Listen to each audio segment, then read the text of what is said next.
নমস্কার বন্ধুরা, আমার চ্যানেলের আরেকটি ভিডিওতে আপনাদের সকলকে স্বাগত জানাই। আজ আবার একটা নতুন রেসিপি নিয়ে চলে এসেছি। আমার আজকের রেসিপি হলো সর্ষে পাবদা। অসাধারণ লাগে গরম ভাতের সাথে সর্ষে পাবদা খেতে।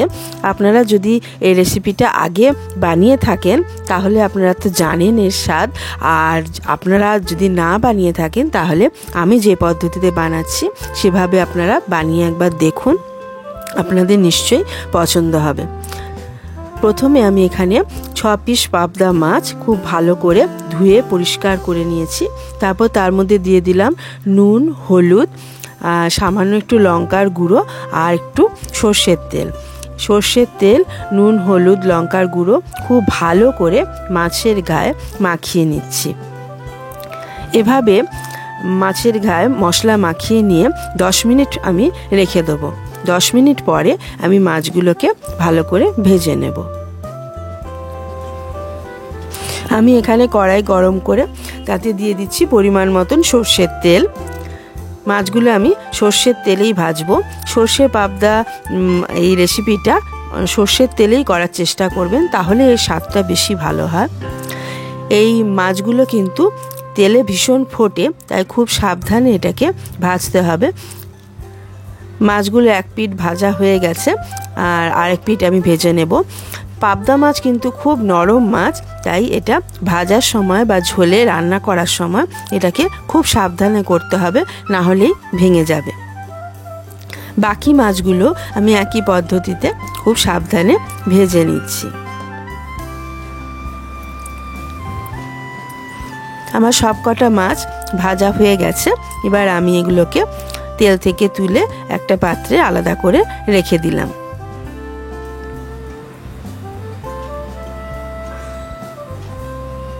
এবার আমি একটা মশলা বানিয়ে নেব। আমি এখানে নিয়ে নিচ্ছি 3 চামচ মতন সাদা সর্ষে। আপনারা সাদা সর্ষে কালো সর্ষে মিশিয়েও করতে পারেন। আর নিয়ে নিলাম 1 চামচ পোস্ত আর 6-7টা কাঁচা লঙ্কা আর কিছুটা পরিমাণ আদা। এটাকে আমি খুব ভালো করে মিক্সিতে আমি পেস্ট করে নিচ্ছি। এবার তেলের মধ্যে দিয়ে দিলাম কালো জিরে আর শুকনো লঙ্কা। কালো জিরে আর শুকনো লঙ্কা একটু ভালো করে ভেজে নিয়ে আমি তার মধ্যে দিয়ে দিচ্ছি হলুদ আর কাশ্মীরি লঙ্কার গুঁড়ো। তেলের মধ্যে এই হলুদ আর লঙ্কার গুঁড়ো দিলে রান্নার রঙটা খুব সুন্দর আসে আর কাঁচা গন্ধটাও চলে যায়। এবার এর মধ্যে দিয়ে দিচ্ছি একটা টমেটো বাটা।